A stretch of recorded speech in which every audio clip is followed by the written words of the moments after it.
Norman Iran 1 ABL YouTube channel. Like, share, and subscribe. Lovebird Talks and Tips. Hello, and welcome ulit my fellow Kasha Bobs. Shout out to Sir Kabayang Densyo.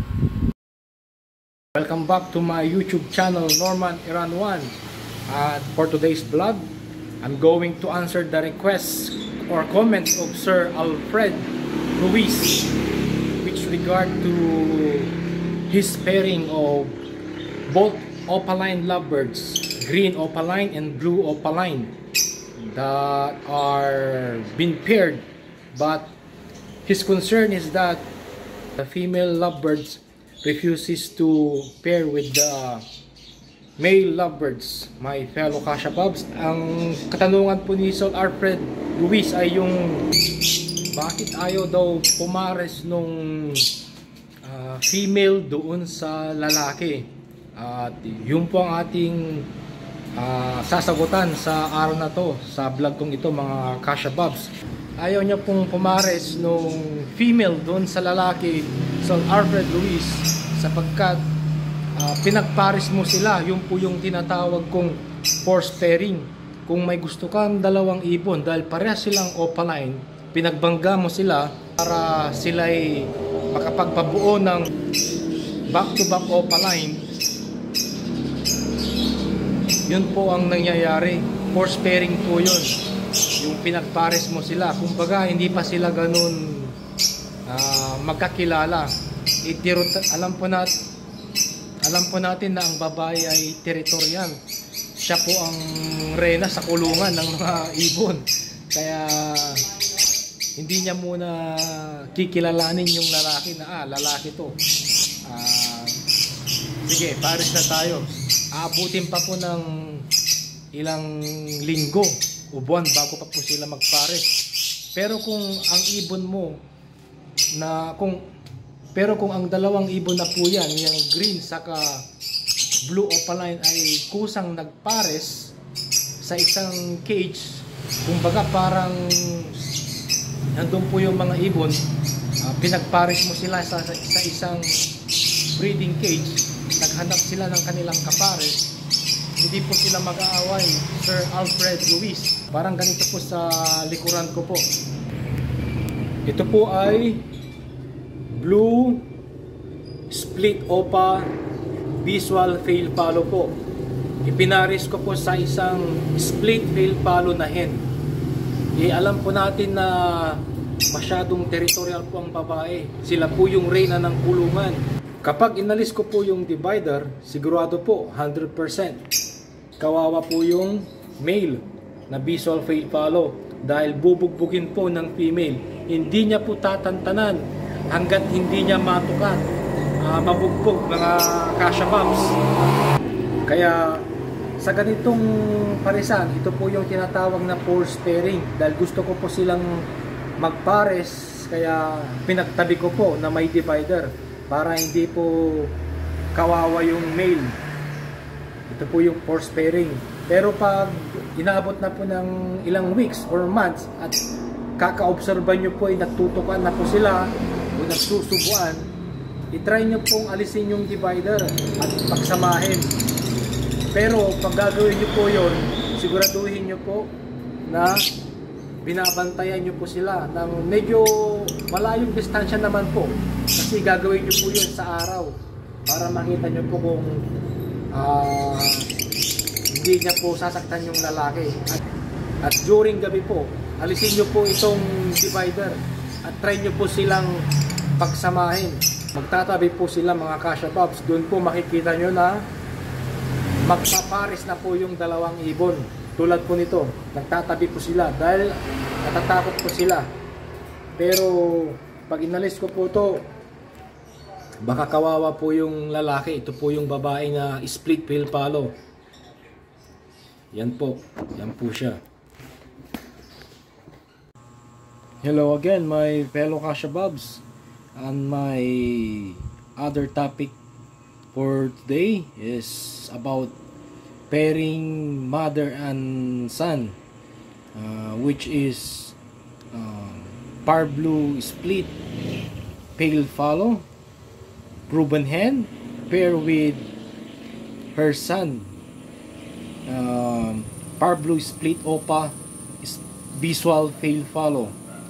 And with this pairing, 100% maglalabas po sila ng Parblu opaline fail follow.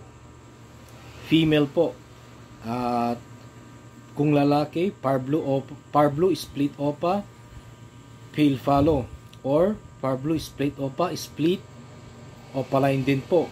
Yun po yung gusto kong palabasin sa project na ito, yung pagpaparisin po yung mag-ina. At second project, yun po, pairing these two mother and son po. At number 3, pairing two Parblu, maglalabas po ng blue 2 na split fail follow, or pwedeng maglabas po ng blue 2 fail follow po na opaline. Yun po ang gusto kong i-project, mga Kasha Bobs. Sana po mapalabas ko po yun, dahil wala pa po atang nakakapagpalabas ng blue 2 na fail follow or split fail follow po. At sana ang project pong ito ay mag-succeed. At ganun din po, at sa mga newbie po dyan, sa mga new viewer, supportan nyo tong channel kong ito. At kung tatanungin nyo kung pwede bang pagparisin ng mag-ina, pwede po, mga Kasha Bobs, lalo na kung yung anak nila ay first generation po. Pwede po nating iparis yung anak sa nanay, or yung anak na babae ipaparis po sa tatay.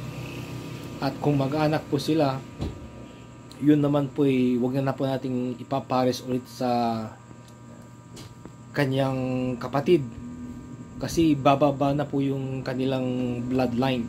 Dapat hanapan po natin sila ng other pairing po na mga alaga po natin na hindi po related po, iba pong lahi, dahil bababa po yung kanilang bloodline pag magulang sa magulang, tapos next generation, ganun ulit.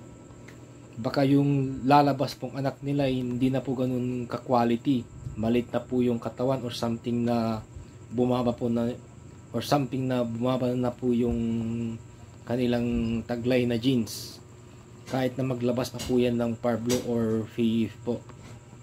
Kaya unang parisan, okay lang po na pagparisin yung magulang sa anak. At ito po yung aking ipa-vlog, mga Kasha Bobs. Tingnan po natin. Guys, ito na po yung ating new project, yung pagpaparisin po yung mother and son. Mag-ina po ito. Ang parents po ng visual fail follow ay ito pong normal na Parblu split PF po na hen, at ang kanilang ama po ay isang blue split fail follow split opa po.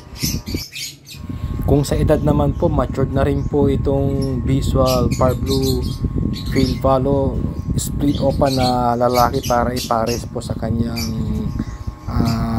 pares na magulang na proven hen na Parblu, mga Kasha Bobs.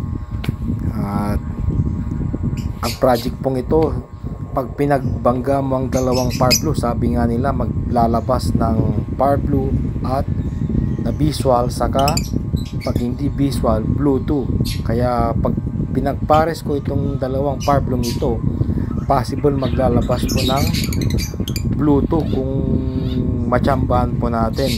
Plus, baka yung blue 2 na po yun ay may taglay pong split fail follow or visual na fail follow, dahil Parblu sa Parblu plus split fail follow saka fail follow na visual. Kaya pwede makapagpalabas po tayo ng Parblu fail follow or blue 2 fail follow or split fail follow po, or Parblu split fail follow ulit. Kaya maganda po itong project na ito, mother and son po. Magbubuo nga po ng quality na ibon. Kumbaga may taglay na po na 2-in-1 Parblu fail follow or blue 2 fail follow po. Sa nakikita nyo po, medyo banded na rin po sila, kaya inalis ko na po yung divider. At sana mabilis yung kanilang pagbibreed, mga Kasha Bobs. Ito po yung aking project, Mother and Son. At kung nagustuhan mo ang vlog kong ito, huwag kalimutang mag-subscribe at pa-thumbs up na rin po kung nagustuhan mo ang video ito. At kung hindi man, pa-thumbs up pa rin mga Kasha Bobs. At sa mga viewers po natin dyan, baka gusto nyo pong mag-donate. Sa baba po, mayroon po dyang super thanks. Pwede po kayong mag-donate using GCash or PayMaya. 25 pesos and up po. Pag-support nyo po sa channel ko. Ulit, maraming salamat po.